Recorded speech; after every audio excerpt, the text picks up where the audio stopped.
भारतीय सिनेमा ने अपने सबसे चमकते सितारों में से एक को खो दिया है।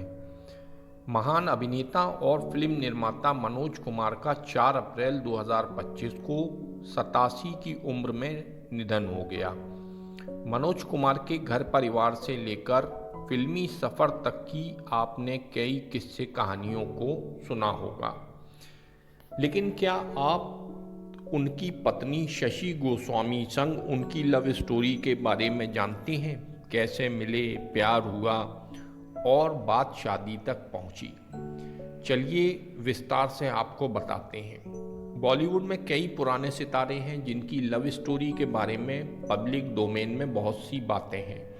अमिताभ बच्चन, जया भादुड़ी, धर्मेंद्र, हेमा मालिनी, देवानंद, सुरैया, गुरुदत्त, वहीदा रहमान, किशोर कुमार, मधुबाला और राज कपूर, नरगिस जैसे कई सितारे हैं जिनका नाम एक दूसरे से जुड़ा। कुछ जोड़ियां बनी तो कुछ का प्यार अधूरा ही रह गया। लेकिन क्या आप मनोज कुमार और शशि गोस्वामी की लव स्टोरी से वाकिफ हैं? मनोज ने कई हसीनाओं के साथ काम किया, लेकिन कभी भी किसी के साथ उनका नाम नहीं जुड़ा। कैसे उन्हें शशि मिली और वो वन वुमेन मैन बनकर रहे, चलिए बताते हैं। मनोज कुमार अब दुनिया में नहीं रहे, लेकिन उनकी अनगिनत यादें फैंस के साथ हैं। 1990 के दशक के आखिर में सुर्खियों से दूर हो गए थे मनोज कुमार, लेकिन भारतीय फिल्मों में उनके काम और योगदान को आज भी याद किया जाता है। फैंस उन्हें बेहद प्यार करते हैं, लेकिन बहुत ही कम लोग ऐसे हैं जो उनकी पत्नी शशि गोस्वामी के साथ उनकी लव स्टोरी के बारे में जानते हैं। मनोज कुमार की जिंदगी में उनके माता पिता के बाद शशि गोस्वामी वो शख्स रहीं जिन्होंने उनके उतार चढ़ाव भरे सफ़र में उनका साथ दिया। कैसे मुलाकात हुई, प्यार हुआ और फिर दोनों ने शादी का फैसला किया। अपनी सीक्रेट लव स्टोरी को खुद मनोज साहब ने रिवील किया था। मनोज कुमार वो एक्टर रहे जिन्होंने अपनी पर्सनल लाइफ को मीडिया के सामने रखना कभी पसंद नहीं किया। उनकी पर्सनल लाइफ हमेशा पर्सनल रही। 2013 में दैनिक जागरण को दिए एक इंटरव्यू में उन्होंने अपनी पत्नी शशि गोस्वामी के साथ अपनी लव स्टोरी पर बात की थी। पूर्व और पश्चिम के एक्टर ने बताया उन्होंने पहली बार शशि गोस्वामी से तब मुलाकात की थी जब वो कॉलेज में थे। ये उनके एक दोस्त के घर पढ़ाई के लिए पुरानी दिल्ली जाने के दौरान हुआ था।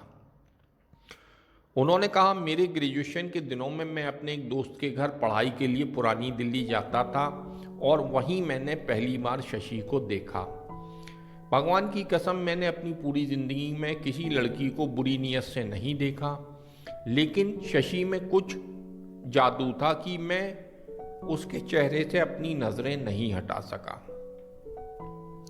उन्होंने आगे बताया कि 1.5 साल तक हम दोनों ने एक दूसरे को दूर से देखा, क्योंकि उस वक्त हम में से किसी में भी एक दूसरे से बात करने की हिम्मत नहीं थी। ये एक ऐसा प्यार था जो धीरे धीरे और शर्मीलेपन से शुरू हुआ, लेकिन समय के साथ और मजबूत होता गया। मनोज कुमार ने आगे बताया कि जैसे जैसे उनके एक दूसरे के प्रति भावनाएं गहरी होती गईं, वो दोनों और मिलने लगे।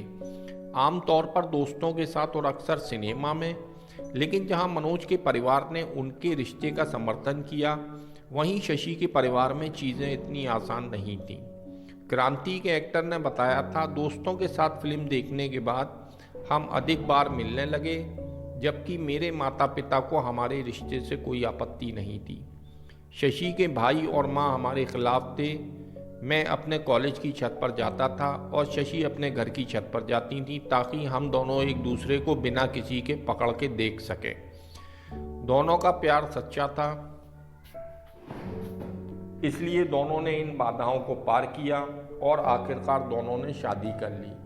शादी से पहले शशि को 1957 में एक फिल्म का प्रस्ताव मिला था। जब शशि ने मनोज से सलाह मांगी तो उन्होंने कहा कि उनमें से केवल एक को ही फिल्मों में काम करना चाहिए।